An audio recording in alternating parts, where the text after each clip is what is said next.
Hello મિત્રો, કેમ છો? જય શ્રી કૃષ્ણ. મજામાં? આજે આપણે બનાવવાનું છે રાજસ્થાની બેસનની સબ્જી, એકદમ નવી રીતે અને ટેસ્ટફુલ હશે, બહુ સરસ મજાની. તો મસાલા જે વાપરવાના છે બતાવું છું. 3 નંગ કશ્મીરી મરચાં લીધા છે, 1 કાળી ઇલાયચી છે, પછી 2 લીલી ઇલાયચી છે, 5 નંગ એટલા લવિંગ છે, થોડા કાળા મરી છે, 1 ચમચી મોટી ભરીને ધાણા છે, 1 ચમચી જીરું છે, તમાલપત્ર છે, તજનો ટુકડો છે અને કશ્મીરી મરચાં પણ લઈ લીધેલા છે, તમે જોઈ શકો છો. વાટકી ભરી લીધા ધાણા છે અને લાલ આવી રીતના લસણ આવે 5 ગાંઠ મેં આવી રીતના ફોલીને લીધું છે આવું લસણ. પછી આદુનો ટુકડો છે, આદુ લસણની એક પેસ્ટ બનાવી દેવાની છે કૂટીને.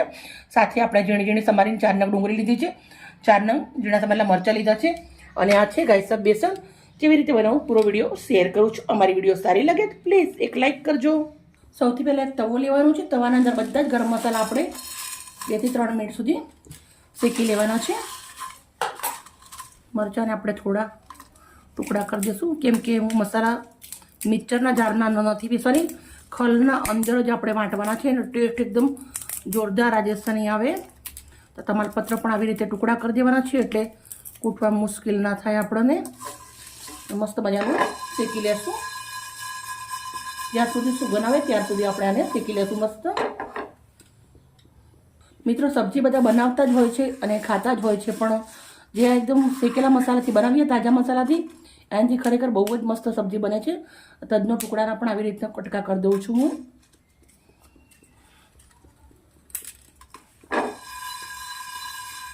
મસાલા શેકેલા હોય એટલે એકદમ તાજા ફ્રેશ થઈ જાય ને મસ્ત મજાના ખલના અંદર વંટાઈ જાય. મસ્ત મસાલાના અંદર સુગંધ આવવા માંડી છે. હજી આપણે 1 જ મિનિટ જેવું શેકી લેશું. મસાલા મિત્રો સરસ શેકાઈ ગયા છે. હવે આપણે ખાંડના અંદર આને વાટી લેવાની છે. મિત્રો, મારી સબ્જી બનતે થોડી વાર લાગશે પણ એકદમ જોરદાર ટેસ્ટવાળી હશે. હવે આપણે આ પથ્થરની જે ખાંડણી છે એના અંદર મસાલાને વાટી લેવાના છે. જે લોડાની ખાંડણી છે એના અંદર લસણ અને આદું વાટી લેવાનું છે. આને પણ વાટી લેવાનું સરસ. પહેલાં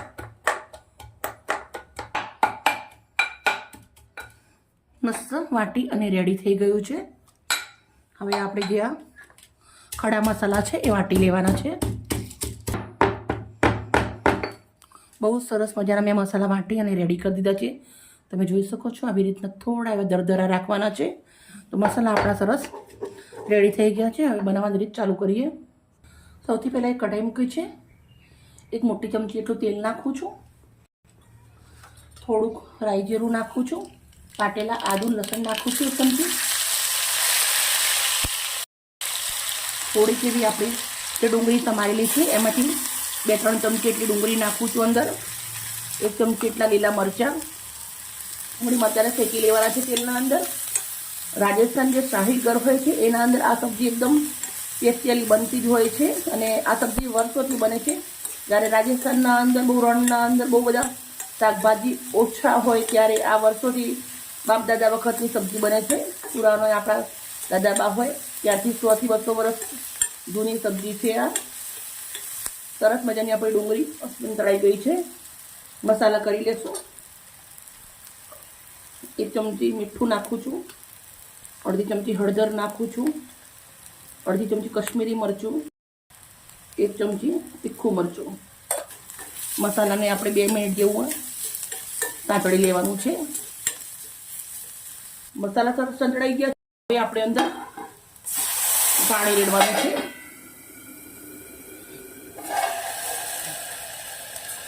હું ટોટલ 1.5 ગ્લાસ જેટલું પાણી રેડવાની છું એના અંદર. તમે ઓછું વધારે કરી શકો છો. મારે સબ્જી થોડી વધારે બનાવવાની છે એટલે હું 1.5 ગ્લાસ જેટલું પાણીનો ઉપયોગ કરું છું. હવે આ પાણીના અંદર આપણે લીલા ધાણા નાખી દેવાના છે અને પાણીને સરસ એક ઉકાળો આવવા દેવાનો છે. પાણી ઉકળે એટલા મેં આપણે થાળી લીધી છે. અંદર 1 ટીપું એટલું તેલ નાખું છું. થાળીને આવી રીતે તેલ લગાવી અને મસ્ત રેડી કરી દેવાની છે. બસ રેડી થઈ ગઈ છે. જે આપણે ખડા મસાલા વાટ્યા છે એ 1/2 ચમચી પાવડર નાખી દઉં છું એનો. હવે આપણે પાણી સરસ ઉકળી ગયું છે તો અંદર આપણે ચણાનો લોટ નાખવાનો છે. કેવી રીતે નાખવાનો છે બતાવું. ગેસ ધીમો કરી દીધો છે. થોડો થોડો આવી રીતે આપણે લોટ નાખતા જશું ને આવી રીતના વેલણથી ફેરવતા જશું. મેં 250 ગ્રામ એટલો લોટ લીધો છે, 1.5 ગ્લાસ પાણી લીધું છે. મારું માપ એ છે, તમે ઓછું વધારે લોટ જેટલું હોય એ હિસાબથી તમે કરી શકો છો. ગેસ ધીમો કરી દેવાનો છે. લોટને સરસ મજાનો આવી રીતે મિક્સ કરી દેવાનો છે.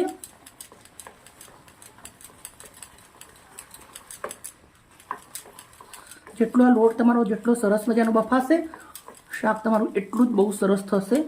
તો બસ આવી રીતે લોટ રેડી કરી દીધો છે. થોડા એવા લીલા ધાણા બીજા નાખી દઉં છું.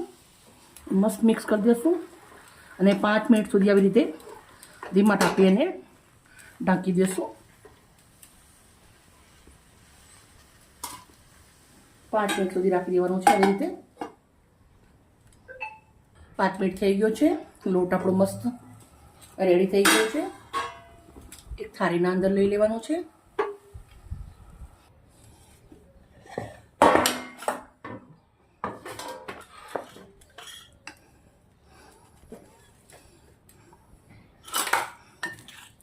બધો લોટ જે તેલ લગાવેલી થાળી છે એના અંદર નીકાળી દઉં છું.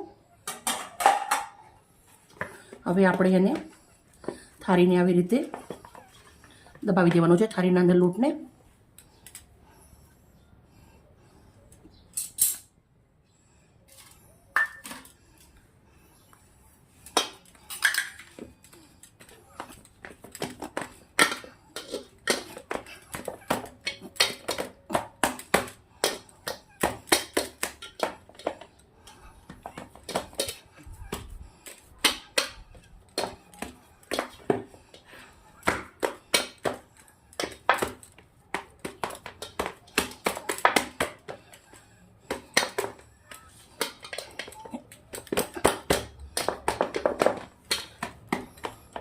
હવે આપણે આને 5 મિનિટ ઠંડુ પડવા દઈશું.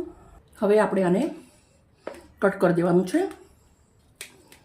નાના મોટા કટકા તમારા હિસાબથી તમે કરી શકો છો. બહુ નાના નહીં કે બહુ મોટા નહીં, એવી રીતના રાખું છું.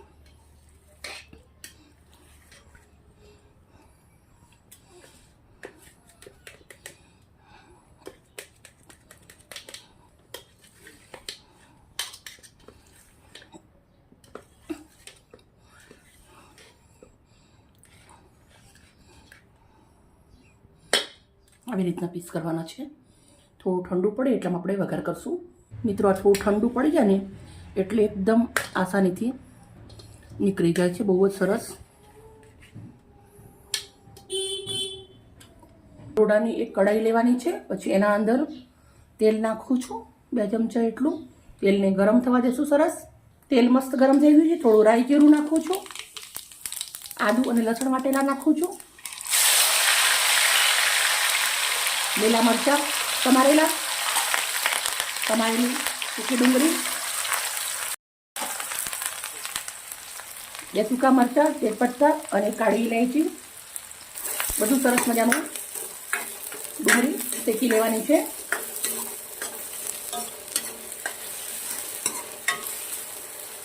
મસ્ત ડુંગળી લાલ થાય ત્યાર સુધી શેકવાની છે. મિત્રો તમે જોઈ શકો છો ડુંગળીનો કલર ચેન્જ થઈ ગયો છે. મસ્ત મજાની ડુંગળી શેકવા આવી ગઈ છે. તો હવે આપણે અંદર મસાલા કરવાના છે. 1 ચમચી કશ્મીરી મરચું, 1 ચમચી તીખું મરચું, અડધી ચમચી હળદર, 1 ચમચી મીઠું. ડુંગળી જોડે આ મસાલાને 2 મિનિટ જેવું શેકી લેવાનું છે. મિત્રો તમે જોઈ શકો છો મસાલા સરસ શેકાઈ ગયા છે. તેલ છૂટી ગયું છે. હવે આપણે જરૂર પ્રમાણે પાણી રેડવાનું છે.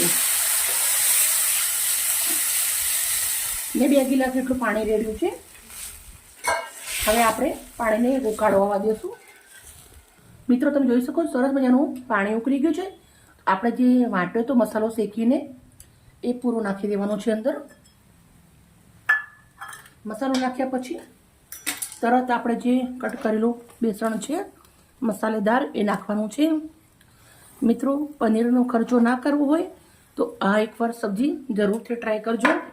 પનીરને ટક્કર મારે એવી સરસ મજાની બને છે. સાથે આપણે લીલા ધાણા નાખી દેવાના છે ભરપૂર.